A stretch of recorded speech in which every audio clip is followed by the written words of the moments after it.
The most beautiful thing, all the feels, all of them. Anything other than tears and cheering at the TV. One of the most beautiful pieces of art I've seen this year. Absolutely blow away by the crafting, incredible writing, and Black Mirror has been a great show from the start. Watched it once, then immediately watched it again. Are you like me, someone now in their 40s? The best singular episode of any TV show I've ever One of watched. The best episodes in television. There are no words to describe how perfect. These are all real 10-star reviews for one of the highest rated episodes of Black Mirror. What if I told you that all of these people are wrong? When it comes to media, I don't consider myself much of a contrarian. Usually, when a lot of other people enjoy something, I am inclined to enjoy it too. In fact, I'd say I enjoy more things than I don't. I like liking things. As someone with an open mind and questionable taste, I can find enjoyment in a lot of things other people don't. I can explain to you in detail why Shit Don't Change the Poop album is genuinely a great work of art. The reason is that they committed to the bit and it was very funny. But recently I was watching through Black Mirror. It's one of the most popular shows around. And generally I enjoyed every episode I watched. That was until I got to a specific episode. The show is pretty infamous for having a notable downgrade in quality after its 4th season. But this change in direction was actually foreshadowed years earlier. All the way back, smack dab in the middle of its most popular season, lies an episode that poisoned the well for what the series would eventually become. And that episode is one of the highest rated of the series. San Junipero.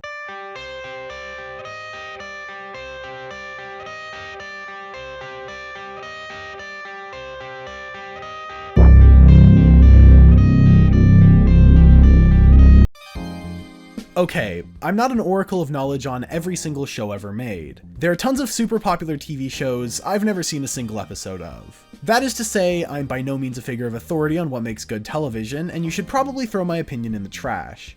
But if you'll indulge me, this might be the most overrated episode of television I have ever seen. Black Mirror is a very popular show, and San Junipero is the 5th highest rated episode of the entire series. The reviews nearly all being consistent 10s, and for the life of me, I do not understand why. I don't hate it, but I feel like it really isn't all that special on its own, and in my humble opinion, is completely at odds with the series it's attached to. Black Mirror is an anthology. Each episode is entirely self-contained in its own world. Some are more grounded, while others leap directly into science fiction. But despite no consistent characters, plot points, or locations, the episodes are still connected through their themes. The show's central motif is technology, its name being in reference to your reflection through a screen. Every single episode of the series is centered around it, and the vast majority of the time, it's never in a positive way. It either causes the conflict, or the conflict orbits around it.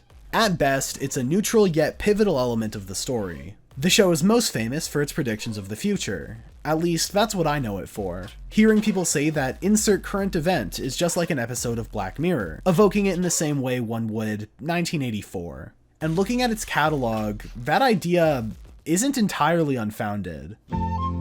15 Million Merits predicted Hassan Piker, The Entire History of You predicted Apple Vision Pro, Be Right Back predicted Character AI, The Waldo Moment predicted VTubers. Nosedive? I mean, that's just the Chinese social credit system. One time I got a scam email that was almost verbatim copied from the plot of Shut Up and Dance, threatening to leak a video if I didn't send them Bitcoin. Something else Black Mirror is known for is its twists. It's not uncommon for the viewer's perception of what's happening to completely change by the end of an episode. Twists are pretty common in storytelling, but rarely do I see them executed so effectively. A good twist can completely reframe the context of a story, and that makes it especially interesting on a rewatch. In my opinion, you haven't seen Shut Up and Dance unless you watch it twice.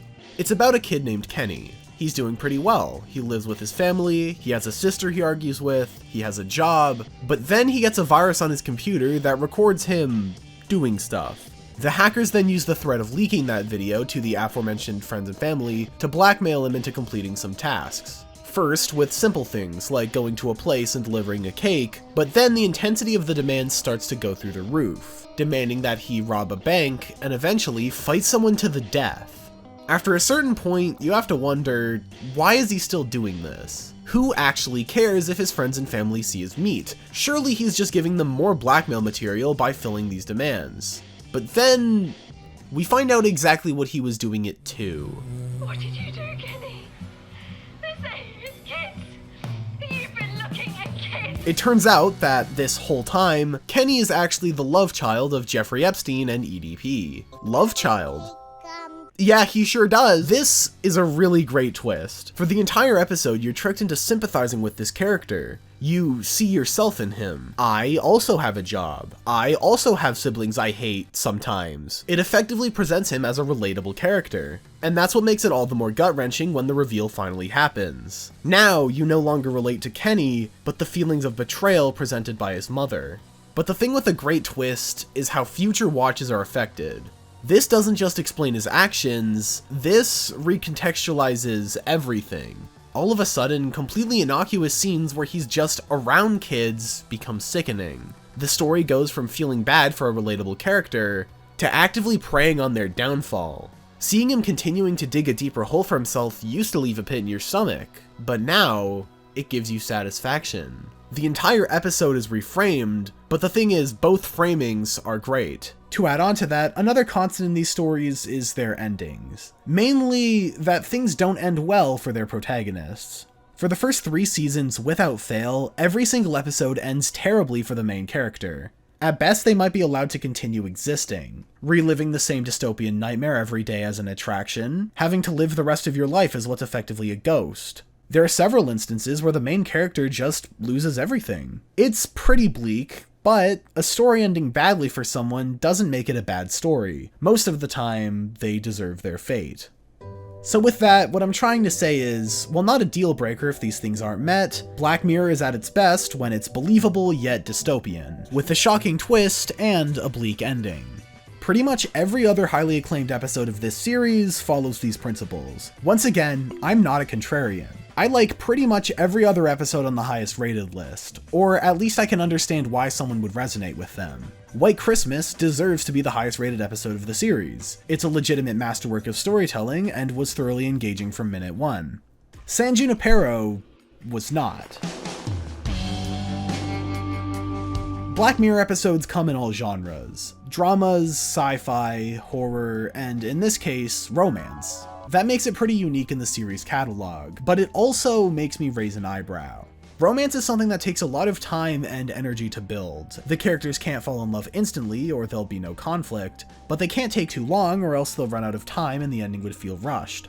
The entire thing is only 60 minutes, which means it has to use all the time it has as effectively as possible to get you to care. This should take precedence over telling the story, because even if you have the most interesting story imaginable, if it's character driven, that energy needs to be driven towards the characters. A good character introduction can throw the viewer headfirst into a story, but likewise, a bad introduction can make the first act feel like a slog. In Shut Up and Dance, most of the intro time is spent establishing Kenny as just a regular guy like you and me, while also subtly building the stakes by showing us the people and jobs he can lose. But rather than a character-focused introduction, this episode seems more occupied with showcasing the environment. The opening sequence has the main character, Yorkie, entering a club in San Junipero for the very first time. She's a typical fish out of water, which places the focus on the setting rather than the character. That would be fine, except for the fact that the viewer isn't actually keyed in on what this place actually is. To them, it's just a club, who cares? This episode was inspired by the idea of nostalgia therapy, more clinically known as reminiscence therapy, which is a practice common with patients of dementia or Alzheimer's. There are a number of ways people practice reminiscence therapy, but the one most worth highlighting is virtual reality reminiscence therapy, which places the patient in a digital version of a familiar environment. In the case of this episode, the 1980s. Because of that, most of the story unfortunately takes the shape of a period piece, and just to get this out the gate, I do not like the setting. The episode was released in 2016, so I'm sure at the time it had more novelty, but in the 2020s, the wow factor of referencing the 80s is virtually non-existent. We've come so far from that point that it's now common to be nostalgic for being nostalgic of the 80s. But look, I can understand that just because I'm not a fan of the aesthetic doesn't automatically mean it has a bad story. And even then, I don't hate this setting. But what I do hate is what it does with the setting, or rather, what it doesn't. Much like nostalgia therapy, the whole episode just kind of throws 80s things at you and expects you to point and clap. Wow, it's walked like an Egyptian. Whoa, it's Bubble Bobble. Wow, is that a CRT? But no matter how many 80s things are jiggled in my face, the majority of this episode is still just a standard romance. There isn't anything particularly special or captivating about it. The story of this episode follows two women, Yorkie and Kelly, in the titular location of San Junipero. Whoa, those are two women! Anyways, unlike every other episode of Black Mirror to this point, there are no special technological gimmicks to keep it interesting. The two women meet at a club, they are into each other, Yorkie wants a relationship but Kelly's looking for a little fun, they eventually do a sex. This is how they spend the first 40 minutes of the episode. So let's see how a good episode uses its time. White Christmas opens with two characters trapped in a snowed-in house. You have no idea what's going on, but through dialogue in the first few minutes, you can gather that they were there for 5 years without talking to each other. It's also mentioned that they were trapped in that house for a job, and that people don't end up there without doing something wrong in their past. This premise immediately entices the viewer and makes them ask a ton of questions, while also establishing the plot device that sets up the stories in the episode. Tales told between the two men while they're shut in. This is all in just the first 3.5 minutes. I understand dedicating a significant amount of time to setting things up. After all, you have to establish the status quo before breaking it. But it'd be better if it were at least presented in an interesting way. Talking about this episode without preemptively explaining the twist is close to impossible because most of what you're told is too vague to mean anything until all the pieces come together. I am now going to spoil the twist of the episode. Just know that I was not afforded this liberty. I was stuck in the dark for 40 minutes, I am doing you a favor. So it all goes back to that idea of VR reminiscence therapy. It turns out that this relationship isn't regular Yuri, it's old people Yuri. San Junipero isn't actually a geographic location, but instead a collection of servers people can upload their consciousness to. A place where they can relive their best years, and it even has the option for you to upload your consciousness there for eternity at the cost of being euthanized in real life. Think of it like advanced VR chat e-dating. This reveal isn't really a twist so much as it's just finally explaining the technology of the episode. Going back to rewatch it with that added context, I was surprised by how little knowing they're in a simulation actually changes the plot. It's frustrating that they committed so hard to keeping this a secret, strategically cutting around to curb the flow of information. Because had this information been provided earlier, it could have had a greater impact on the story. In execution, the actual story beats are almost completely unchanged. They aren't waiting a week to visit the club, they're waiting a week to visit the cloud. But it's still a love story that takes place in what's effectively the 80s. It's just now one that takes place in the virtual 80s. Let's go back to White Christmas to show us a good twist. This is an episode with almost perfect foreshadowing. Throughout its runtime, we hear repeated mentions of building rapport, a phrase you've more than likely heard before in the context of JCS criminal interrogation videos, specifically in reference to the Reed technique. Then, by the end of the episode, it's revealed that the whole thing is an interrogation, to get the digitized consciousness of a murderer to confess to his crimes. Going back to the episode, suddenly that first minute is completely different. You now know that they aren't in a house, it's an interrogation room, directly modeled after the location of the crime. The reason they were there for 5 years is because of the time dilation established in the stories. The job he was referring to is the interrogation. You do something wrong to get there because this is the place where you're questioned about it. Everything is foreshadowed beautifully, but even before the payoff, everything else is still effective on its own. San Junipero simultaneously feels like it expects you to already know what's going on, while also being too self-indulgent to give you enough to care right up until the reveal finally happens. The difference between your White Christmases and Shut Up and Dances and San Junipero is that the prior two stories were designed to be good watches on a first viewing. Even if your context of the world is completely wrong, every part of the story still felt compelling even when you don't know the full picture. The thing with a double entendre is that you have to have two meanings, while here, it only has the second meaning, and that makes it deliberately unsatisfying to the audience for 2/3 of the runtime. Again, this reveal should have been like 10 to 20 minutes in, because as it stands, it sort of just drops this knowledge on you, brings up some actual food for thought about religion and life after death, but before it can go into detail on any of that, the episode is already over. It focused so closely on the romance, that it forgot about the technology motif entirely. And I understand the entire location is that theme, but being in a simulation of the 80s doesn't magically make it not take place in an 80s environment. The added context doesn't change that. You'd think that with so much focus dedicated to the relationship, it would at least be a standout part of the episode. And that would technically be correct because it's the only part of the episode, but despite the time dedicated to it, the romance still feels hollow. Although it at very least gives you a little more to think about after the twist 2/3 in. Yorkie is an elderly woman who, in her early 20s, got into a car crash, causing her to enter a coma, not allowing her to experience what should have been the best years of her life. Because she hasn't been conscious since then, she's mentally trapped in the 80s, when homophobia was more common, so she internalized that. Especially because she only got into the car crash because her parents didn't accept her when she came out to them. This explains her early reluctance about getting into a relationship with another woman. In San Junipero, she meets Kelly, a woman who was able to live a full life, was married for 50 years, and had a child. After the death of her husband, she's been going around San Junipero having hookups, looking for fun, but not for anything long-term, having already found and lost her special someone. The moral dilemma is that before her husband's death, he opted out of uploading his consciousness to the server, as their daughter passed away before the technology was available, and decided to not upload himself there in hopes of seeing her again in death. Kelly promises to do the same. This is why she begins to act distant after they hook up. She's afraid of falling in love with someone else. Eventually, Yorkie shares her location in the real world so Kelly can visit, which is when it's revealed that she's a quadriplegic in a coma and is marrying this guy Greg so she can authorize her euthanasia to pass over to San Junipero permanently. As a gesture, not wanting Yorkie to marry someone she doesn't love, Kelly offers to marry her instead, and so they do just that. They get into a little third act fight, except it's basically right before the end, and there's a callback to Yorkie's past with a car crash motif. Before finally, Kelly chooses to be buried with her family while her consciousness is uploaded so she can mentally be with Yorkie. And they live happily ever after in San Junipero. It's fine. It's cool. I will admit that when summarized, it actually sounds pretty compelling. But the issue is that this is not what the episode is about. This entire story is only what I pieced together from the information provided in that tiny third act fight that happens right before the very end. Until then, the story basically consists of, "Hi, my name is Yorkie. I'm 21 years old. I am very similar to you. Did I mention to you I am gay? I meet women and I like women, but wait, maybe I don't like women. Wait, yes I do, but oh no, now she's avoiding me. Please, I just want women." The story only gets any level of depth at the very end, and the characters have barely more depth than cardboard. I'm about to do something really unfair and compare this with a show that has way more time to work with its characters. But one of my favorite romances of all time is the anime Toradora.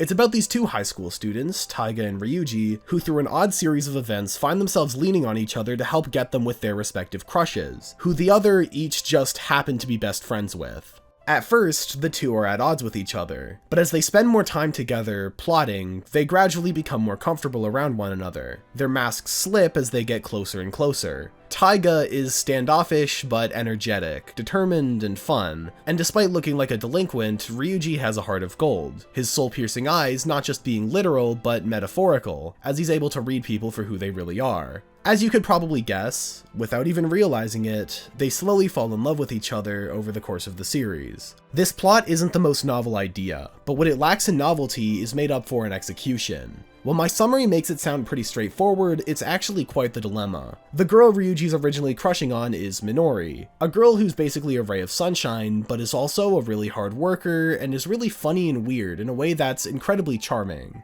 She's also the opposite of Taiga. This is a good hook, because for most of the series, I could see reasons why he'd end up with either of those two, and the show is nuanced enough to properly portray the messy web that is high school relationships. I mentioned the different layers that Taiga and Ryuji have earlier, but you know who also has layers? Every other character in the show. In the Christmas arc, Taiga helps Ryuji finally confess, but he's rejected by Minori for seemingly no reason. But it's not because she doesn't care for him, it's just that she also cares deeply for her best friend. While she does have romantic feelings for Ryuji, she knows that Taiga needs him far more than she does. She's putting Taiga above herself, while unbeknownst to her, Taiga's doing the same thing. She cares for Ryuji, so she helps him as best as she can, even if that means putting it above her own needs. You can literally feel the love these characters have for each other through their actions and decisions. And that's not even mentioning the absolute heartbreak after this moment when Taiga realizes she needs to be with him, but as she runs out screaming for Ryuji, he's already gone. She pushed him to go confess. It's too late.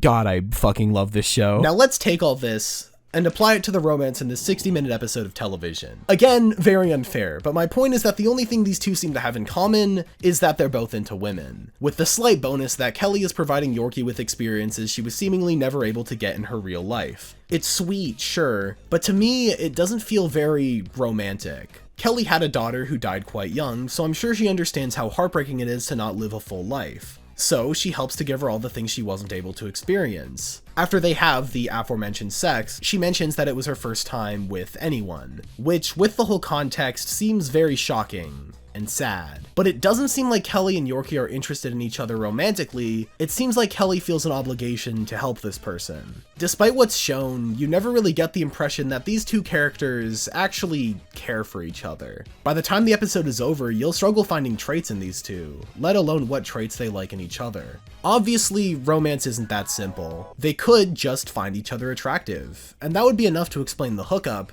but it would take a lot more than that to justify Kelly spending the rest of eternity with Yorkie. I'm not mad at her decision of choosing Yorkie over her husband of 50 years, but I'm unconvinced of them already having a strong enough connection for her to make that choice. Eternity is a long time, and choosing to stay with someone for that long on a whim doesn't feel like an earned payoff. It has the same energy as any Hallmark movie, where the guy goes to the airport to stop someone from taking off and leaving forever. This leads me to my final point. The ending is good.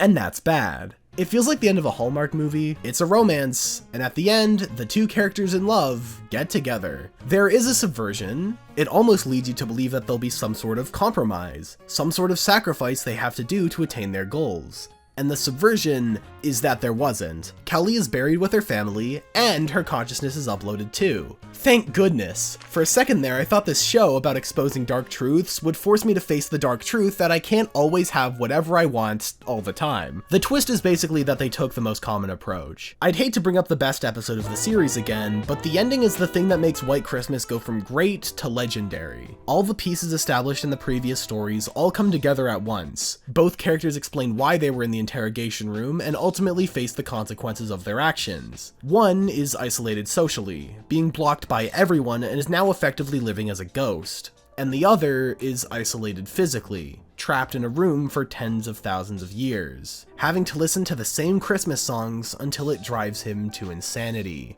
Everything comes together, like a nice little bow on a Christmas present, but it also gives you a lot to think about. Revisiting this episode on a rewatch, it's insane how many lines have multiple meanings. Every single thing is properly foreshadowed, but it's masked so well by the context of the episode that I never would have noticed. With San Junipero, knowing the twist on a rewatch makes the episode watchable. No longer are you left in the dark for those 40 minutes. It's still slow and barely goes anywhere, but at least you understand why it doesn't go anywhere now. The reason this episode annoys me to such a strong degree is because there's so much more that could have been done with this concept. This episode could have been a commentary on how destructive nostalgia can be. These people are literally choosing to relive the familiar forever, rather than venture into the great unknown of the future. It's sad, really. It serves as a perfect metaphor for pop culture, the ghost of the 80s still seeming to linger no matter how long ago the time has passed. But instead of questioning anything, it's just a happy ending. Heaven is a place on Earth plays in the background as we can see the literal heaven on Earth in the form of its servers. The episode not even considering the deeper connotations that can have. It's the very definition of missing the forest for the trees. Online I've seen people argue against this. That it's not actually a happy ending because they're stuck there for eternity, or that it's not actually them but a digital copy of their consciousness. But it's not even worth thinking about because all of that is just what your brain superimposes on top of this one shot. As far as the actual text of the episode is concerned, this is a happy ending. It's completely uncritical unless you're the one criticizing it. This episode is a testament to the comfortable, a testament to the familiar, and that goes against everything Black Mirror is. The best episodes of this series make you uncomfortable. They make you feel scared. They make you feel betrayed. Yet, an episode rated above all of these does none of these. I don't think this is a bad episode of television, but I think it's a bad episode of Black Mirror. San Junipero isn't Black Mirror. Really, think about it. The appeal of the show is the same as most horror movies. Sure, it shows off all these cool technologies that make you think, hey, that'd be pretty cool, then twist it like the finger of a monkey's paw, but really, the most fundamental appeal of the show is looking at what's going on, breathing a sigh of relief and thinking, man, I'm glad that's not me. This episode is the opposite. Instead, it makes me think, man, I wish that was me. I wish I could live forever, that'd be pretty cool. Now, I'm gonna try to explain why I think people rated this episode so highly. I've said repeatedly that I don't get the hype, and I don't, but that's not gonna stop me from spitballing a few theories. Theory 1. It is good because gay. You might have noticed that I didn't really talk much about this being a lesbian couple. Because I don't really care. I'm not drawn towards it, nor am I drawn away from it. The only thing I care about is the execution and if the story is compelling. But it's 2025 and being gay is a widely accepted thing now. But at the time, 2016 in America, gay marriage was just legalized the year prior. Depicting a same-sex wedding on one of the biggest shows around was probably a really big deal for a lot of people, and I don't want to take away from that. I still think the episode could have been better. Theory 2. It is good because it made me feel good. This theory has some cross-compatibility with Theory 1, but it's a lot more generalized. I think a major factor for a lot of people rating this episode so highly is specifically because of its hopeful ending. But I feel like a lot of people are forgetting that just like how a negative outcome doesn't make it a bad ending, a positive outcome doesn't make it a good ending. Despite the last-second change in direction, it was predictable, and didn't leave much to think about. Its sci-fi ideas are barely touched on in favor of a love story I never felt invested in. But I could imagine that after watching 3 of the heaviest-hitting episodes in a row, this change in tone felt more like a breath of fresh air. A good ending in an otherwise bleak show. But you have to remember why Black Mirror was noteworthy in the first place. Its very first episode is about the Prime Minister of Britain fucking a pig. It's already a subversion from every other series on television. So by subverting that subversion, you're just left with the status quo, but with a little rainbow on top. Theory 3. It is good because nostalgia. I noticed a number of reviews were from older folks, people who grew up in the times depicted in the episode. Being based on the concept of nostalgia therapy, the reviews have a lot of mentions of nostalgia. And look, maybe if I grew up in that time period I'd feel the same way, but I didn't, so I don't. Again, 80s nostalgia was beaten into the ground so long ago it's a cloud of dust. I feel nothing towards the 80s things depicted, and I feel like most general audiences today would feel the same. In the years since its release, a ton of people have gone through the effort of genuinely asking what people see in this episode. In fact, it happens so commonly that a lot of fans believe they're just baiting for attention. Some think the people asking find it impossible to comprehend that someone else has a different opinion than them, but being in the same position as these people, the thing they're asking isn't just why is the episode good, they're asking if they somehow missed something that everyone else but them saw. To these people, they couldn't understand why what appears to be a Hallmark movie but with lesbians has a higher rating than any of these other episodes with so much more going on. Did all of these people really rate it so highly just because it had a happy ending? Yes. Yes, they did. Rather than questioning the technological safe haven, everyone decided to go to San Junipero to relive nostalgia on loop for eternity. Hopefully with time, they'd live to see the error in that mindset. In the years following this episode, the series would begin to shift. A lot of later episodes would seemingly begin to bend around the framework that was built by San Junipero. This can start to be seen in the very next season. USS Callister, which is basically the Amazing Digital Circus but in space, ends with the virtual characters escaping the private server hell they're trapped in, marking the second positive ending of the series. Later that season had the episode Hang the DJ, another romance themed around technology. The difference between these episodes and what's to come is that the execution was still good. The 5th season would mark a noticeable decline in quality. It seems like the series started to lose focus. Episodes got less pointed, writing became less sharp. Technology used to be a core aspect of the show, but now it seemed to fade into the backdrop.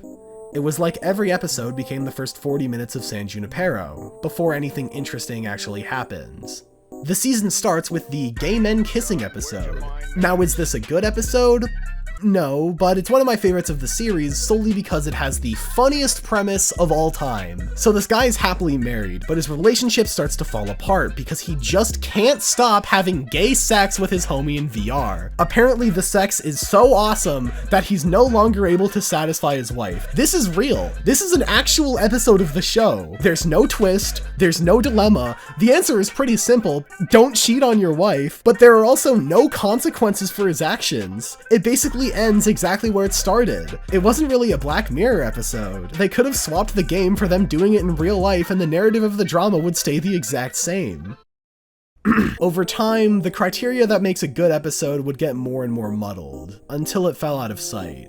The original vision of the show, Twilight Zone but with technology, would crumble for mediocre drama. Since the dark days in season 5, the show would eventually stumble back to its feet. Later seasons would generally be a mixed bag, with some episodes matching the golden years, but most falling into the mid-range. The unfortunate truth is that as much as I don't like San Junipero, compared to some of these newer episodes, it's actually above average. And that's the real tragedy. Black Mirror's ultimate fate was to slowly dilute itself until it faded into the background. And honestly, that's pretty Black Mirror.